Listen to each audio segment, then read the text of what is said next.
Bapa di dalam sorga, kami mengucap syukur kami boleh memiliki waktu pada saat ini untuk mendengarkan firman. Tuhan, di sepanjang hari dengan berbagai aktivitas kami, bekerjalah Engkau di dalam segala keletihan, kelelahan kami, sehingga saat ini kami boleh mendengarkan suara-Mu. Bekerjalah juga Engkau Tuhan di dalam kekerasan hati kami, di dalam kesombongan kami. Biar itu tidak jadi penghalang firman yang akan diberitakan menembus ke dalam hati kami. Berbicaralah Tuhan, kami siap mendengarkan. Di dalam Yesus Kristus kami bersyukur dan berdoa. Amin. Silakan duduk.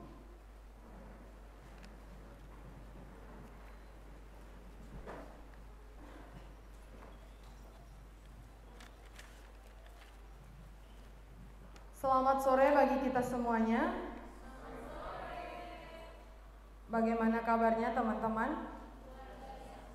Kita bersyukur kepada Tuhan kalau Tuhan memberikan kesempatan hari ini kepada kita.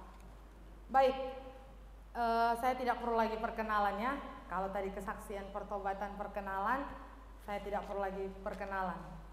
Kalau masih ada yang belum mengenal saya, nanti kita ketemu di depan pintu. Baik, kita akan melihat bagaimana tema yang dipersiapkan di dalam KKR kita.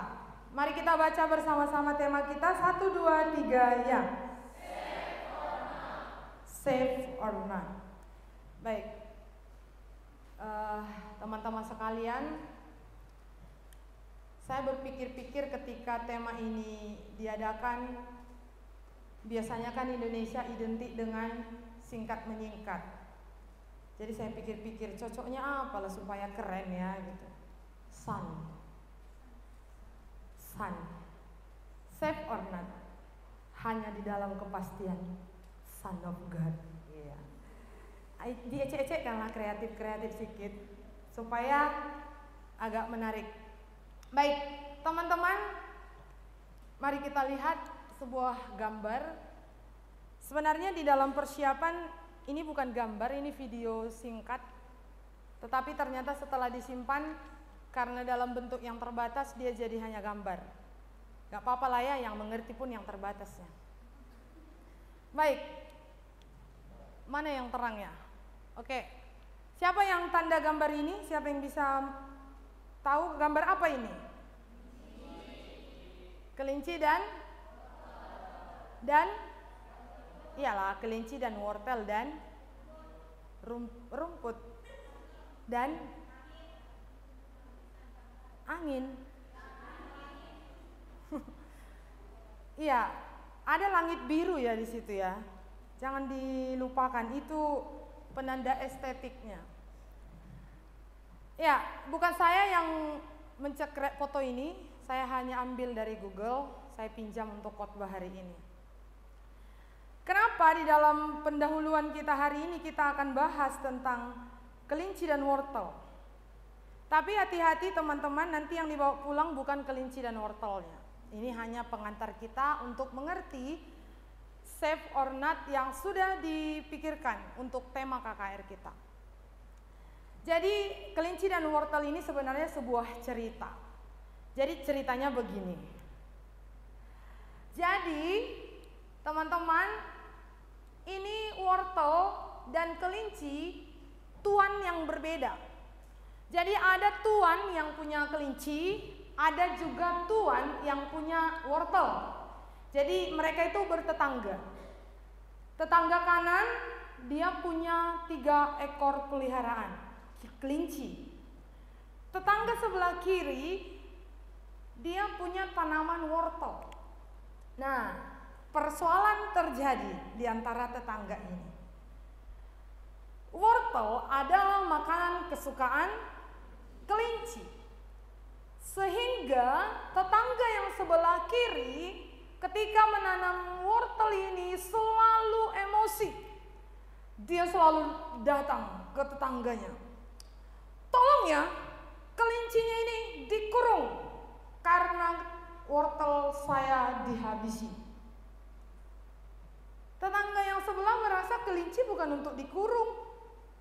Tetangga sebelah merasa kelincinya itu untuk dibiarkan bebas.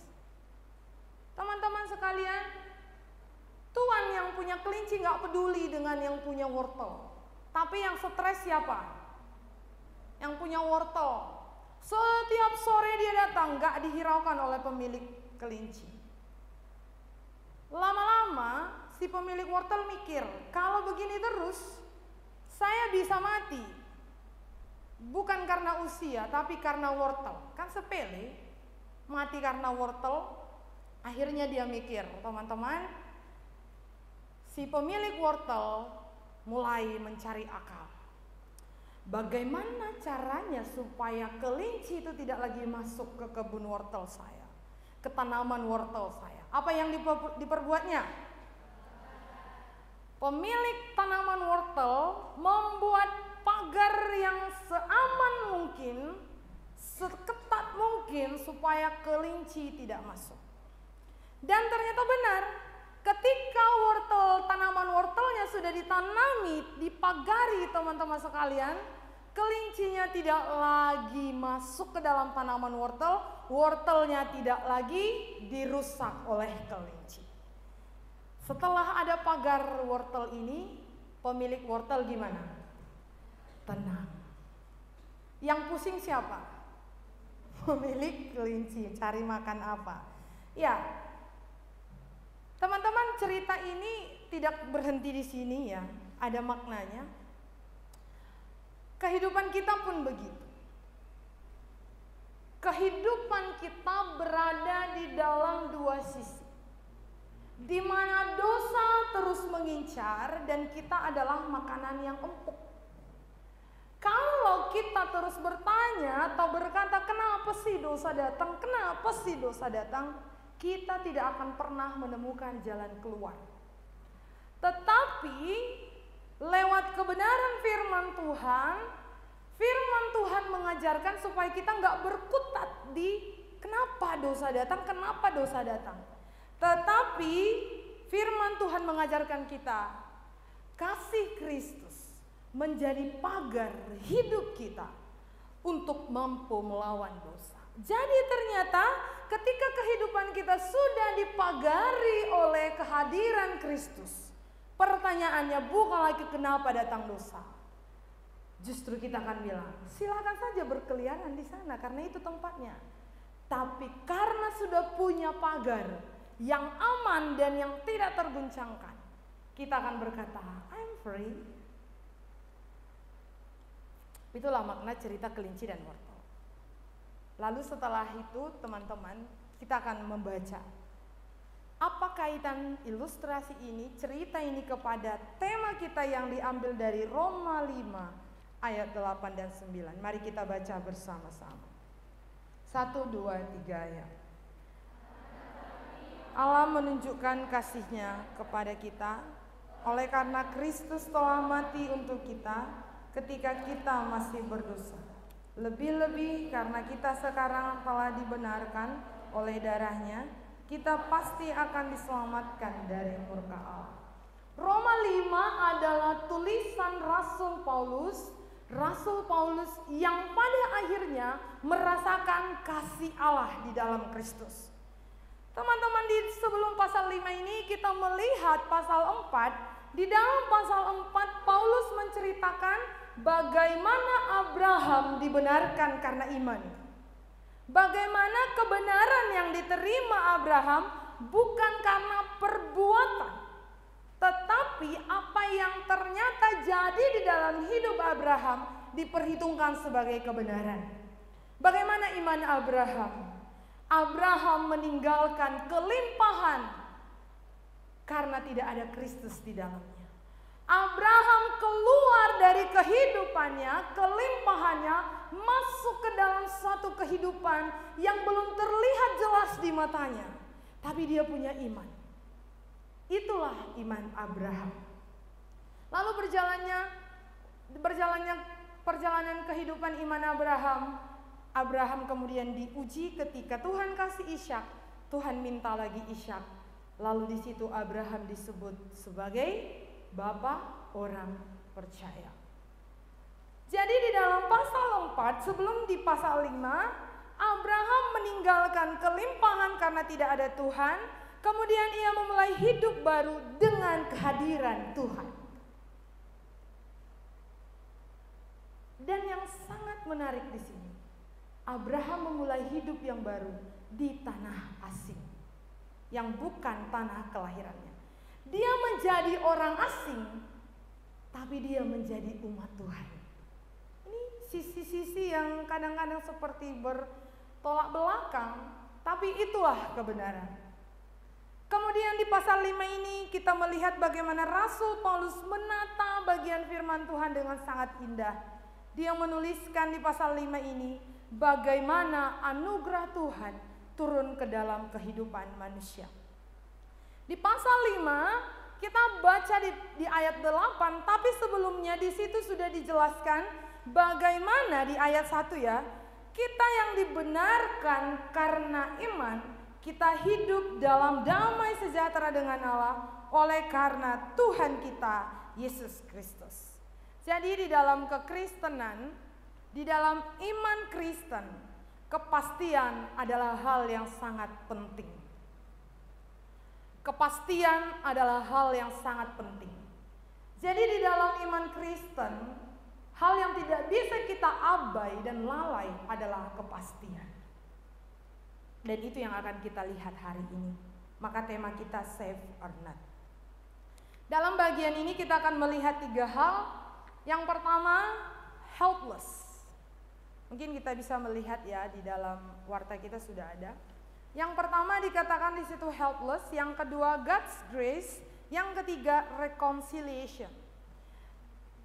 Saya sengaja membuka Google Translate untuk mentranslate. Jadi bukan karena aku pandai bahasa Inggris juga, ini supaya agak dapat vibes youth-nya. Teman-teman, pelopor KKR.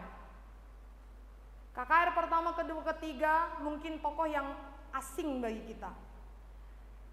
Tapi pelopor tokoh KKR di keempat dan kelima.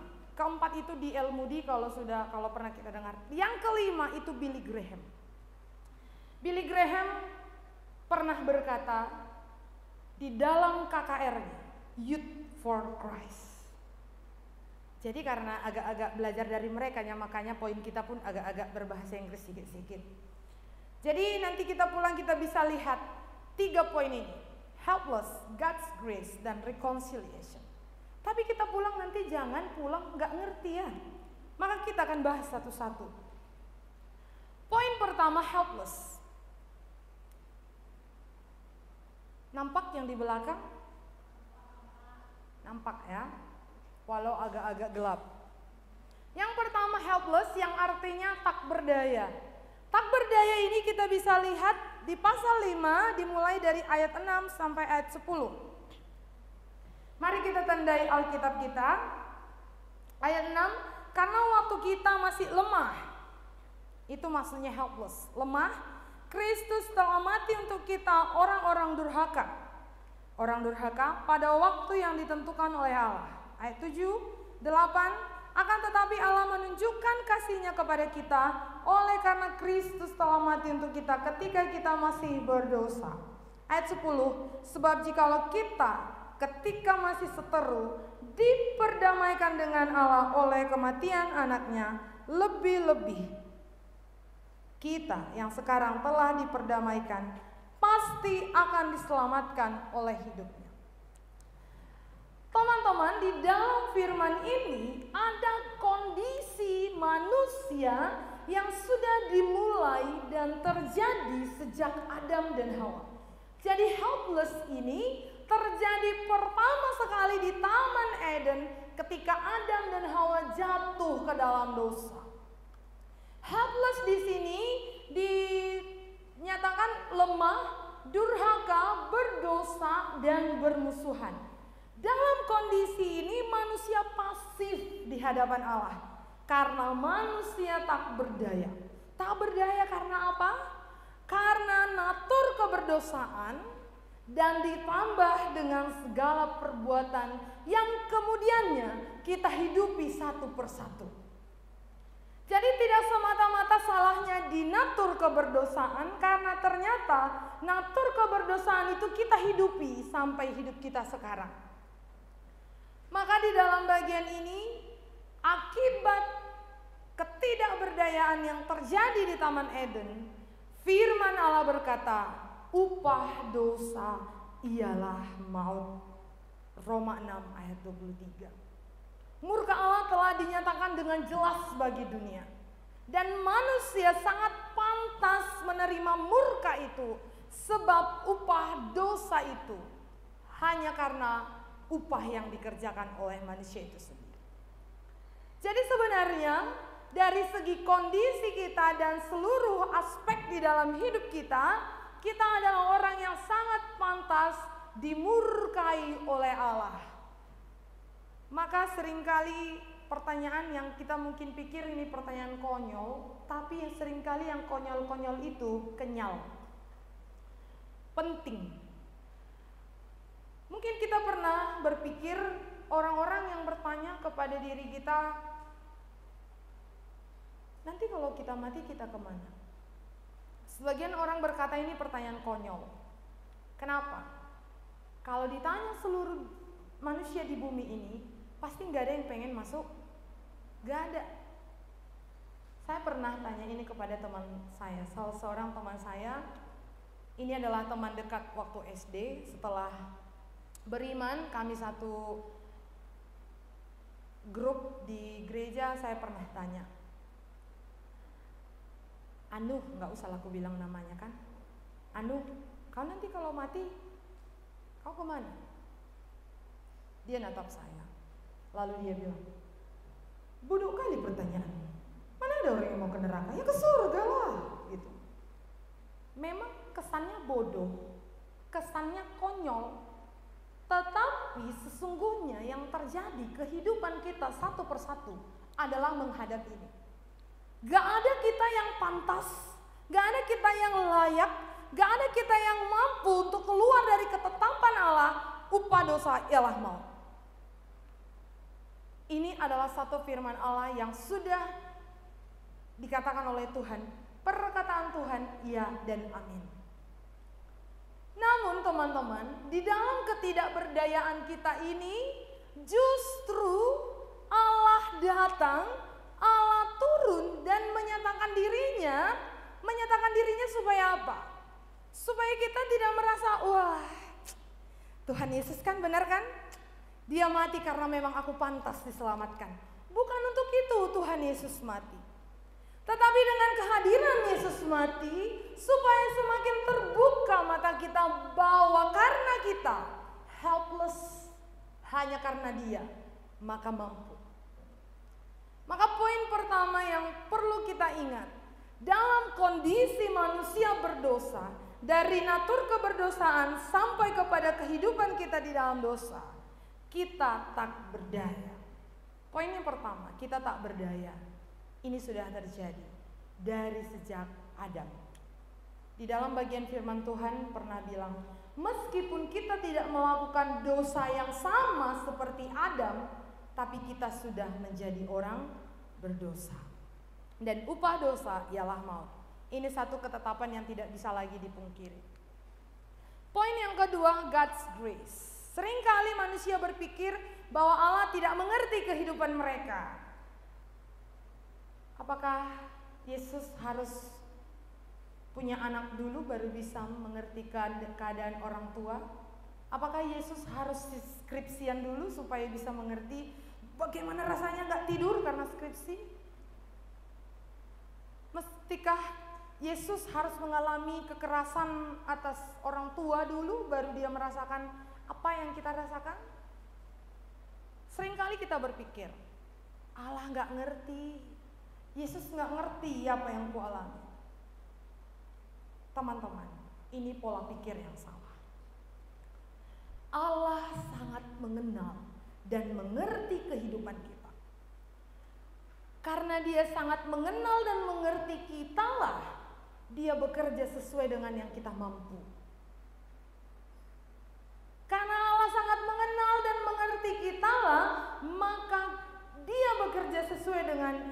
kita mampu. Allah sangat mengerti kita nggak berdaya. Allah sangat memahami kita lemah, durhaka, berdosa, seteru dengan Dia. Maka Allah berinisiatif. Maka Allah itu inisiator. Allah berinisiatif mengutus anaknya ke dalam dunia. Karena Ia tahu kita helpless. Maka Dia utus anaknya. Dia kirim anaknya ke bumi untuk melepaskan kita dari murka Allah.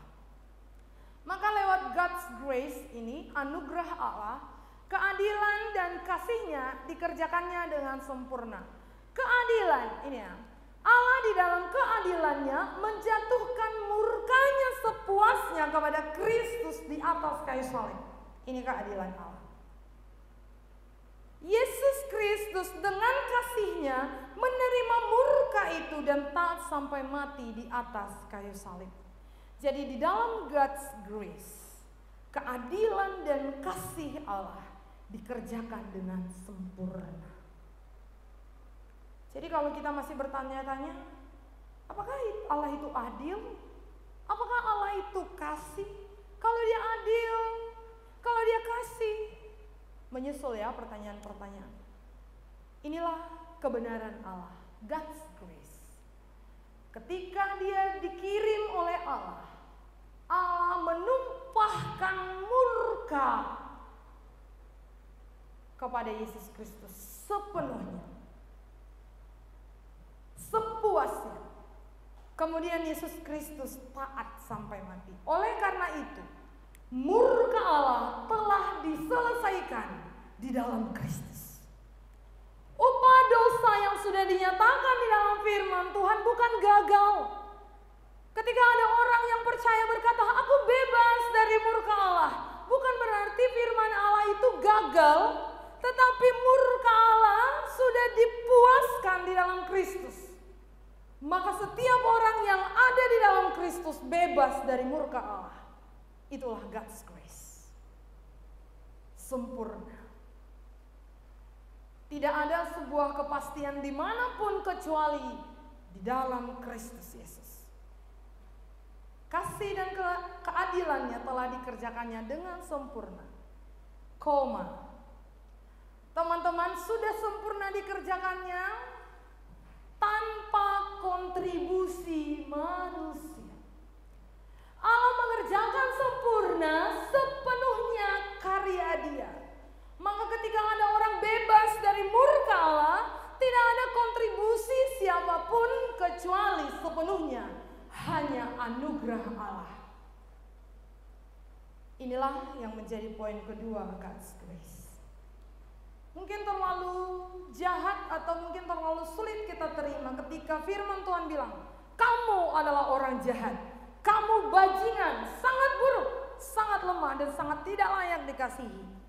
Tapi memang itu adalah kebenaran. Semakin besar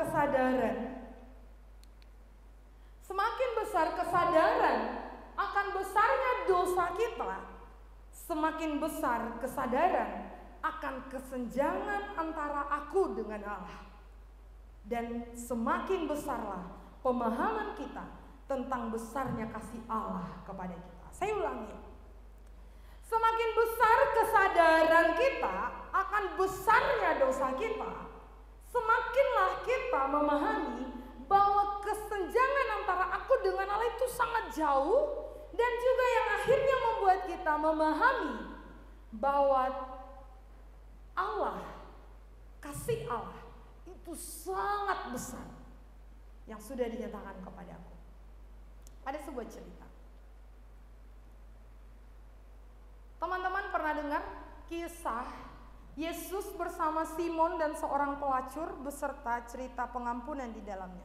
Suatu hari Yesus sedang makan malam di rumah Simon, salah seorang pemuka agama, salah seorang pemimpin agama.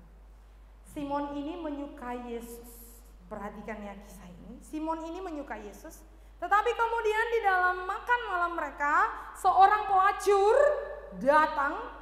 Dia menangis di kaki Yesus, lalu dia mengurapi kaki Yesus dengan rambutnya. Di dalam proses makan malam itu Simon berkata, Yesus, taunya kau siapa dia?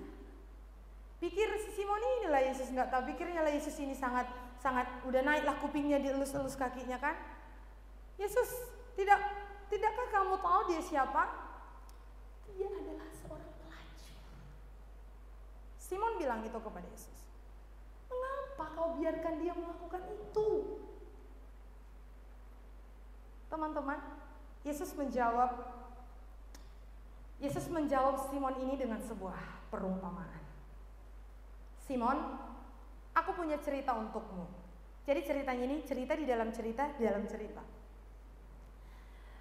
Jadi Yesus menjawab Simon, Simon, aku punya cerita untukmu.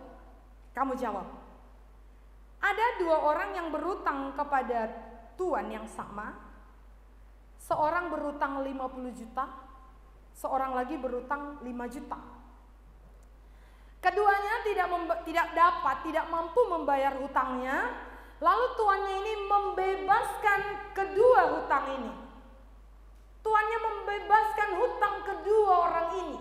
Lalu Yesus bertanya, menurutmu Simon, orang yang mana yang akan lebih mengasihi sang tuan?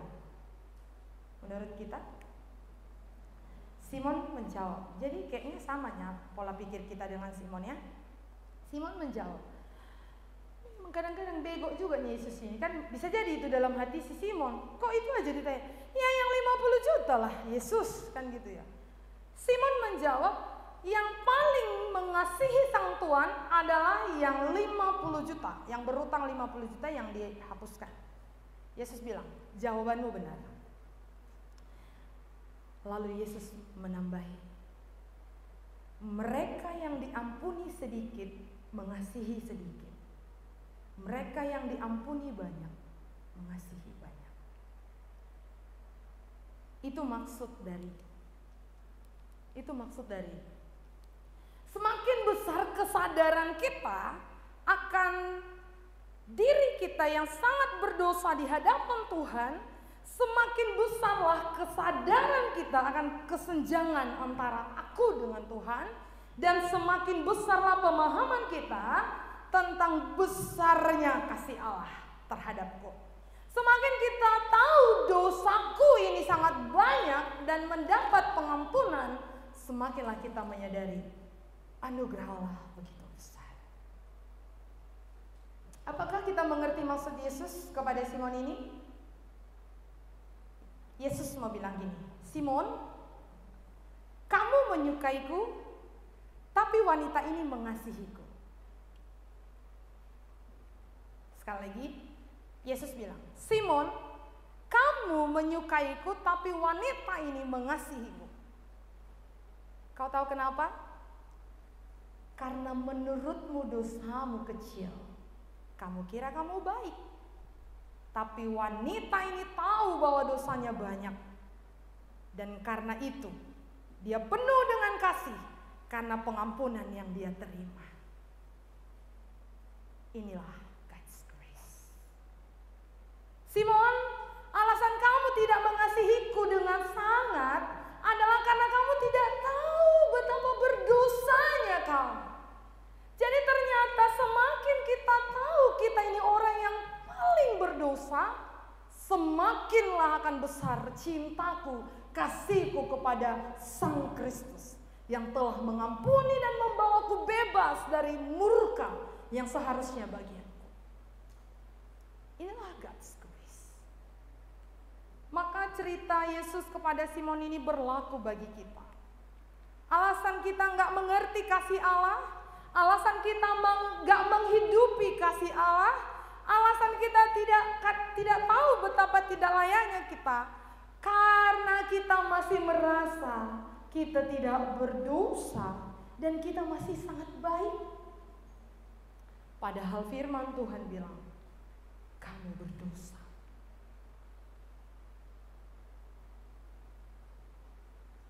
Tindakan Allah di dalam ketidakberdayaan manusia, kita dibenarkan, bukan dihukum. Ini ya tambahan.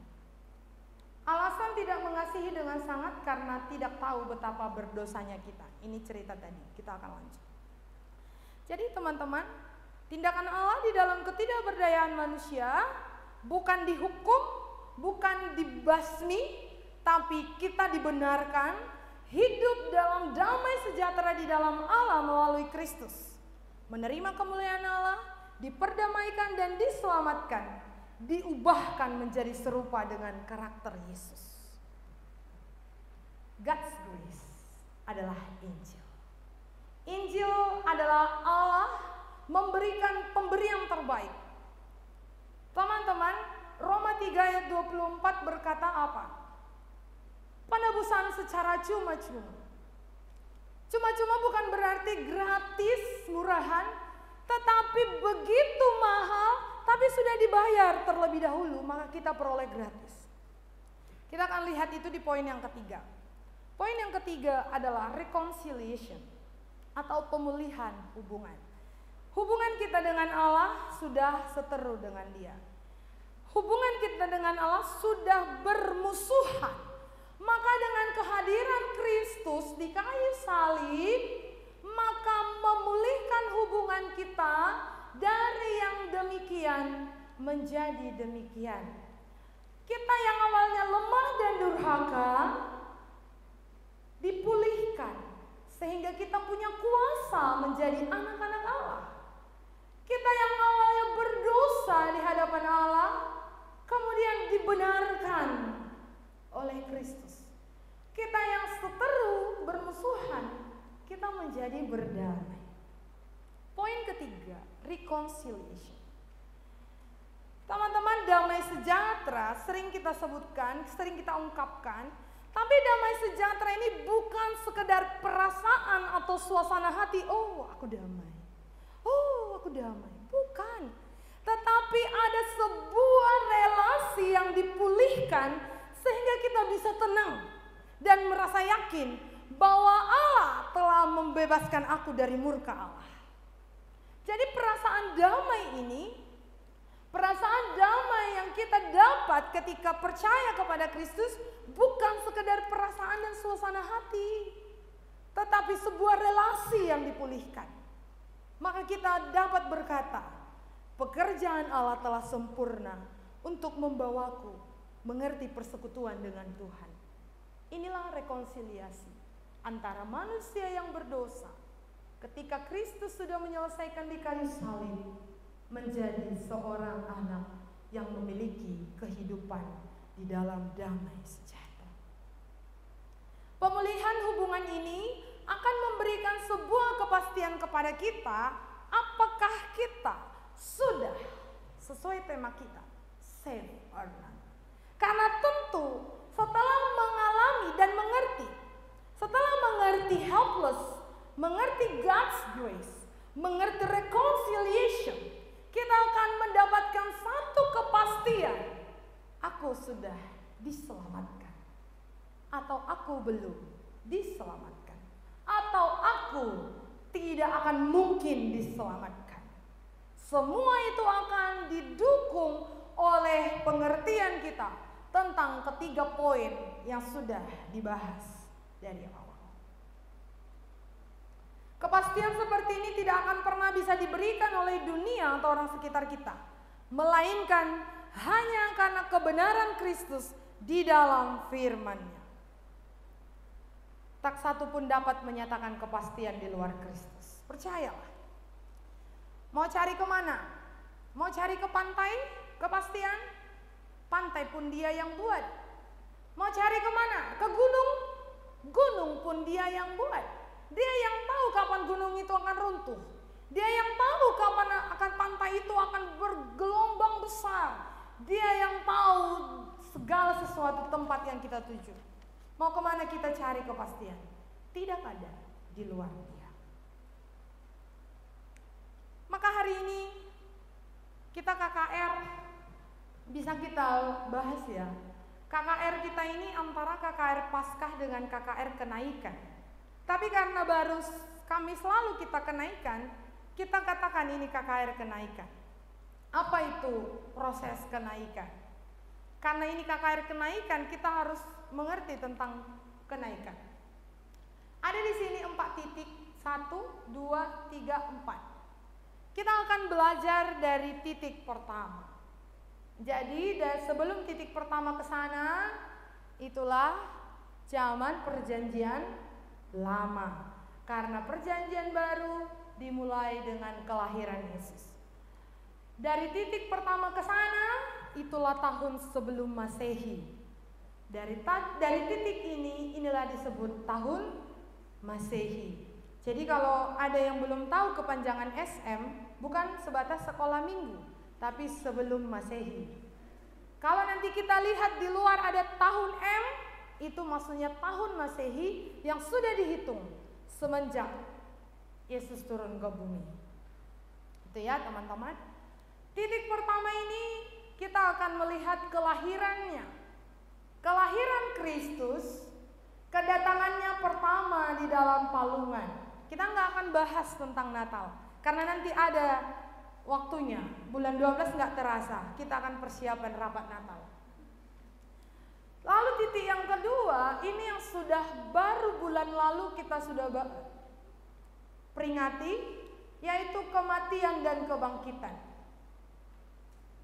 Ini sudah jelas tadi di poin kedua, God's grace. Tujuan kedatangannya menyatakan keadilan dan kasih Allah. Kemudian setelah kebangkitan Yesus 40 hari dia di bumi, dikuatkannya lah si Simon, dikuatkannya lah murid-murid dan 500 orang lebih. Sebelum dia naik, dia menguatkan orang-orang percaya supaya mereka mengerti bahwa ketika nanti Yesus naik, itu bukan sad ending. Di titik yang ketiga ini, Yesus naik ke sorga, Yesus duduk di tahta, menyatakan bahwa karya penebusannya telah genap dan final. Jadi teman-teman, kenapa Yesus mesti harus naik? Karena kenaikan Yesus menyatakan kesempurnaan karyanya. Jadi memang dia harus naik. Kalau dia naik, jelas bagi kita bahwa karyanya telah sempurna dan selesai. Lalu Yohanes 14 bilang kenaikan Yesus menyiapkan tempat di sorga. Tempat bagi yang percaya kepadanya. Nanti di titik di sini nggak saya masukkan. 10 hari ke depan ada Roh Kudus. Bisa kita pakai kata pencurahan Roh Kudus pada masa perjanjian baru di Kisah Para Rasul. Maka KKR pertama sebelum tokoh-tokoh adalah KKR Simon Petrus. 3.000 jiwa bertobat. Jadi kesan dari KKR jumlah bertambah. Kita berharap KKR hari ini meningkatkan jumlah kita. Ya, di sini nanti Roh Kudus turun sebagai jaminan, sebagai penolong bagi setiap orang yang percaya kepadanya. Lalu dikatakan oleh firman Tuhan, kedatangannya kembali ada. Jadi Yesus naik bukan sad ending bagi kita, tetapi kenaikan Yesus ke sorga adalah masa penantian bagi kita. Nah, jadi kalau hari kita selama ini nengok status-status dalam penantian, jangan langsung pikir lain-lain. Penantian ini itu. Penantian kedatangannya kembali. Yesus akan datang kembali mengumpulkan orang percaya untuk memerintah bersama. Jadi akan ada waktunya Yesus akan datang. Kedua kali. Kedua kalinya itu diawali dengan kedatangannya di udara, lalu disusul dengan dia menginjakkan kaki di bumi. Ini sudah terjadi, ini sudah terjadi, ini sudah terjadi. Ini belum. Kapan? Gak ada yang tahu. Kenapa? Karena firman Tuhan bilang, anak pun gak tahu, hanya Bapa yang tahu. Jadi jangan paksakan ya, aku harus tahu Tuhan. Kalau gak aku tahu, gak percaya. Yesus mau bilang, mau percaya kau mau gak? Murka Allah bagianmu kan gitu. Jadi teman-teman sekalian, mengalami keempat titik ini. Apa sih landasan kita berjalan? Apa sih yang menjadi kepastian kita berjalan? Firman Tuhan. Save or not. Kita akan masuk ke dalam tema kita. Panjang kali pembukaannya ya, ternyata baru ini masuk ke save or not.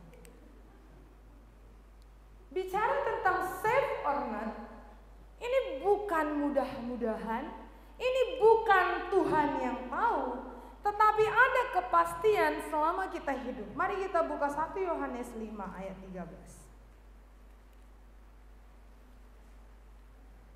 1 Yohanes 5 ayat 13. Mari kita membaca bersama-sama. 1, 2, 3 ya. Semuanya itu kutuliskan kepada kamu, supaya kamu yang percaya kepada nama Anak Allah tahu bahwa kamu memiliki hidup yang kekal. Sekali lagi kita baca, semuanya itu kutuliskan kepada kamu, supaya kamu yang percaya kepada nama Anak Allah tahu bahwa kamu memiliki hidup yang kekal. Supaya kamu yang percaya tahu. Ada kepastian selama kita hidup. Lalu gimana? Saya kok belum tahu sekarang? Maka temukan kepastian hidup. Jika kita telah dibenarkan dengan Allah oleh darah Yesus, Yesus juga pasti akan menyelamatkan kita dari murka Allah pada hari penghakiman. Mengapa? Karena kematian Yesus telah mendamaikan kita dengan Allah.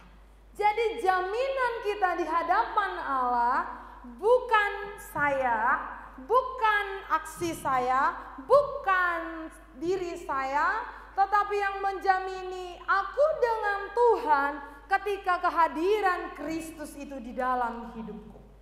Itu yang menjadi jaminan. Inilah anugerah Allah secara cuma-cuma. Allah yang membayar harga Injil. Allah yang menerima semua kemuliaan.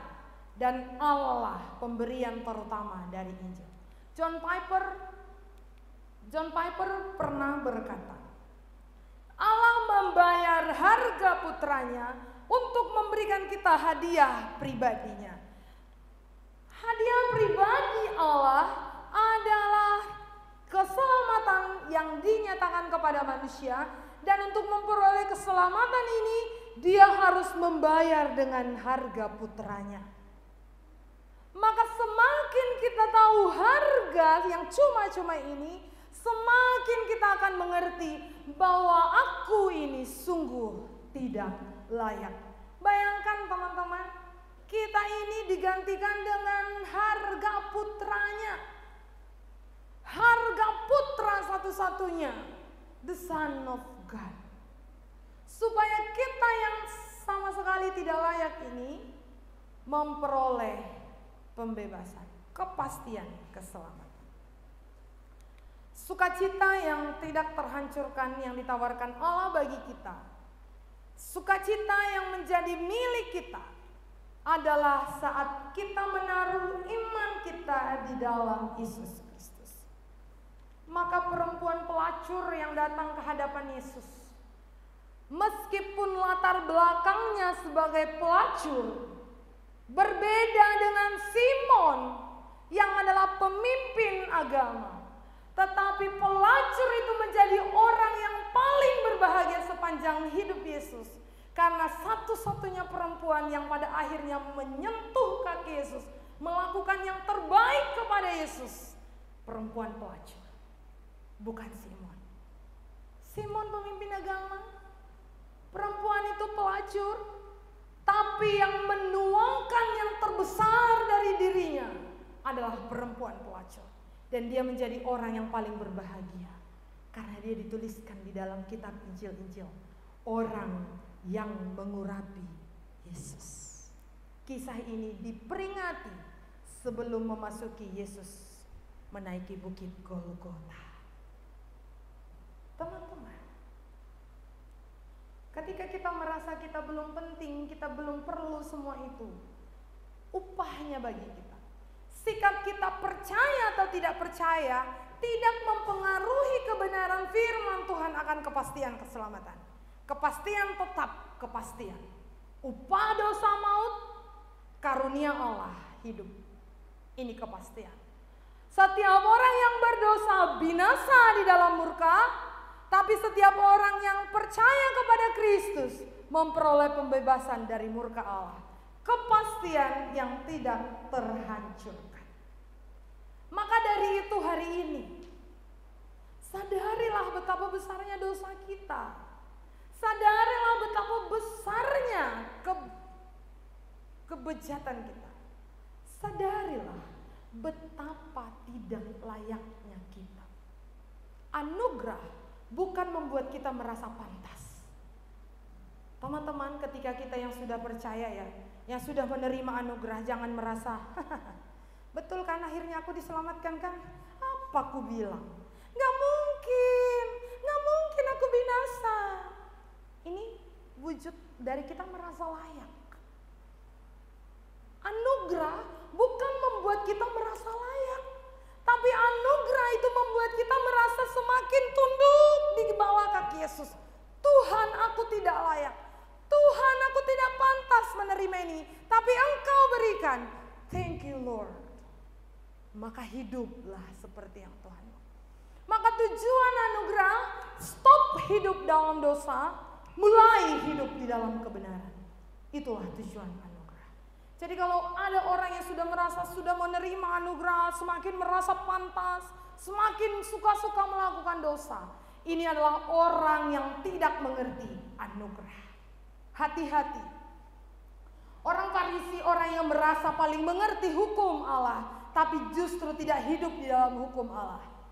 Orang yang merasa paling ngerti anugerah Allah, bisa jadi orang yang justru tidak hidup di dalam anugerah Allah.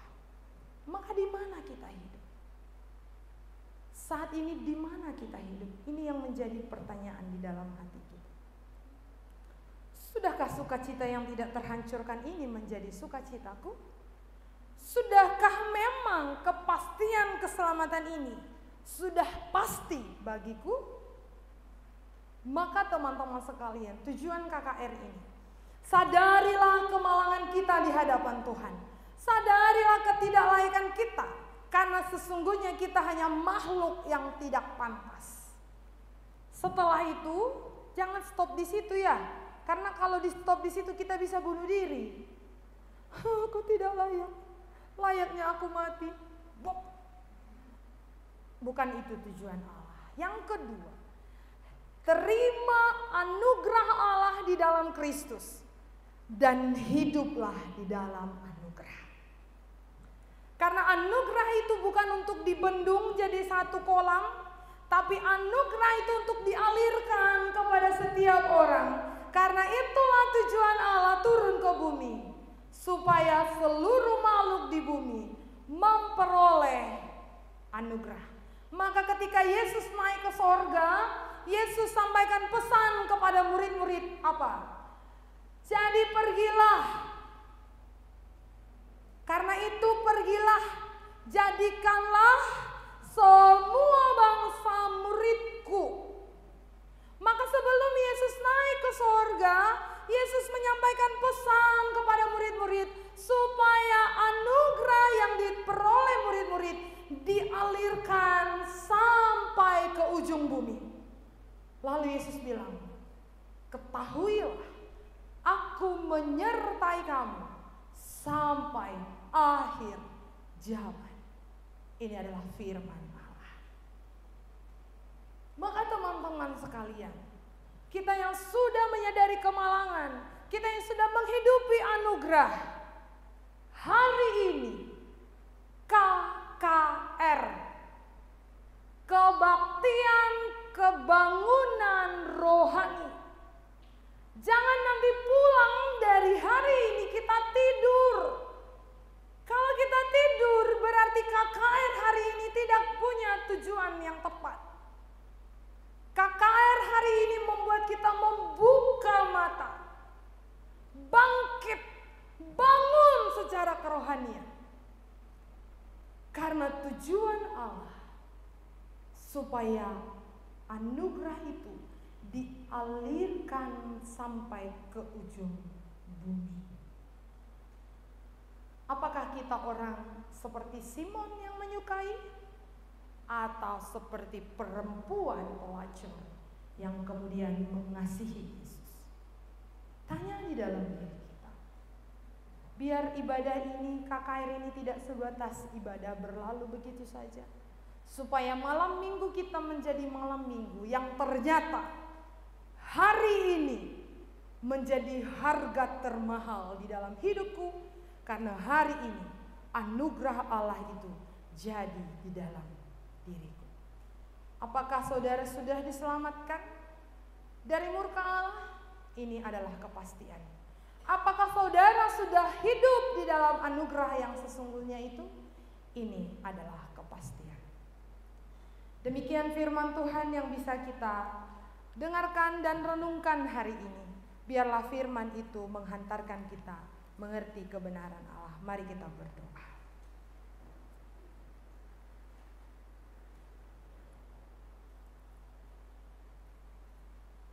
Kami memuji Engkau ya Tuhan,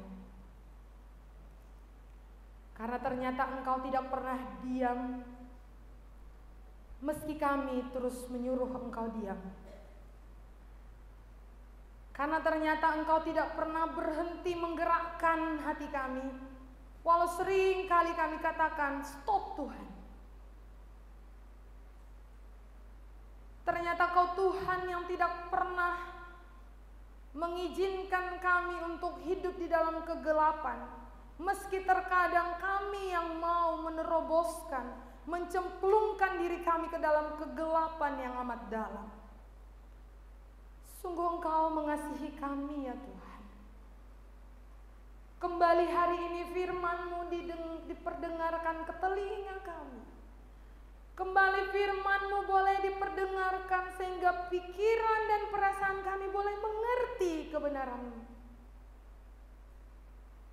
Oleh karena itu Tuhan, kiranya firman-Mu ini juga mendorong diri kami untuk berbalik kepada Tuhan, menyadari kemalangan kami dan mau datang memperoleh kuasa menjadi anak-anak Allah di dalam Kristus.